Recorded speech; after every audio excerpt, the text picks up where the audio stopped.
হাসিনার আমলে কত ঋণ আত্মসাৎ হয়েছে হিসাব হচ্ছে প্রধান উপদেষ্টা।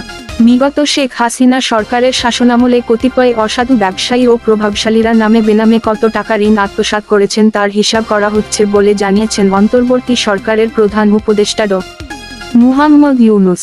বুধবার 28 আগস্ট প্রধান উপদেষ্টার প্রেস উইং থেকে পাঠানো এক সংবাদ বিজ্ঞপ্তিতে এই তথ্য জানানো হয়। বিজ্ঞপ্তিতে জানানো হয়, কিছু অসাধু ব্যবসায়ী ও প্রভাবশালী ব্যক্তি সাম্প্রতিক বছরগুলোতে ব্যাংকিং খাতে ব্যাপক দুর্নীতি ও প্রতারণার মাধ্যমে নামে বেনামে বিপুল পরিমাণের টাকা আত্মসাৎ করেছেন এবং তা বিদেশেও পাচার করেছেন, যার সঠিক পরিমাণ নির্ণয়ের কাজ চলমান রয়েছে।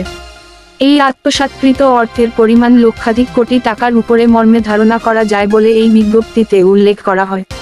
প্রভাবশালী ব্যক্তিদের নাম উল্লেখ না করে বিজ্ঞপ্তিতে বলা হয়, এই ধরনের দুর্নীতি ও অর্থ পাচারের সাথে সংশ্লিষ্ট ব্যাংক ও আর্থিক প্রতিষ্ঠানসমূহে ইতোমধ্যে সংস্কার কার্যক্রম শুরু হয়েছে।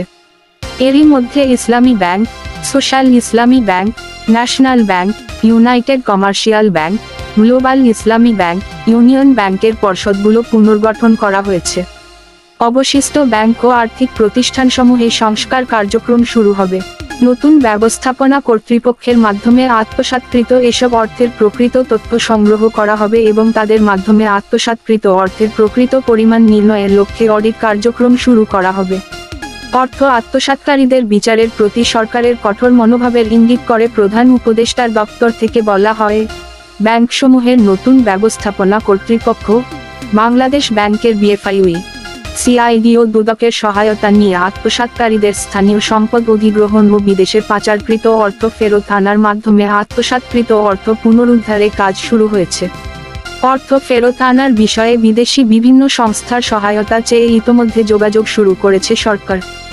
অল্প সময়ের মধ্যে ব্যাংকিং কমিশন গঠনের কথা উল্লেখ করে প্রধান উপদেষ্টার দপ্তর থেকে বলা হয়, কমিশন সংশ্লিষ্ট প্রতিটি ব্যাংকে তদন্ত সাপেক্ষে প্রকৃত চিত্র প্রকাশ করবে এবং ব্যাংকগুলোর পুনর্গঠন জন্য 6 মাসের মধ্যে একটি বাস্তবায়নযোগ্য রোডম্যাপ প্রণয়ন করবে। বিজ্ঞপ্তিতে উল্লেখ করা হয়, বাংলাদেশ ব্যাংক ও সরকারের লক্ষ্য হল সকল আন্তর্জাতিক মানদণ্ড পরিপালনে সক্ষম একটি শক্তিশালী ব্যাংকিং খাত গড়ে তোলা। তবে এই উদ্দেশ্যে সফল করতে শুরু থেকে শেষ পর্যন্ত সময়, আন্তর্জাতিক কারিগরি সহায়তা ও অর্থের প্রয়োজন হবে। বাংলাদেশ ব্যাংক ও সরকার অর্থ আত্মসাৎকারীদের দেশি বিদেশি সম্পদ অধিগ্রহণ এবং বিদেশ হতে ফেরত এনে ব্যাংকগুলোকে পুনর্গঠন লক্ষ্যে কার্যক্রম হাতে নিচ্ছে। ব্যাংকগুলোর এই পুনর্গঠন এবং আর্থিক খাতের কাঠামোগত সংস্কার সময় সাপেক্ষ ব্যাপার। তবে সরকার বাংলাদেশের আর্থিক খাতকে আন্তর্জাতিক মানসম্পন্ন করার ব্যাপারে দৃঢ় প্রতিজ্ঞ।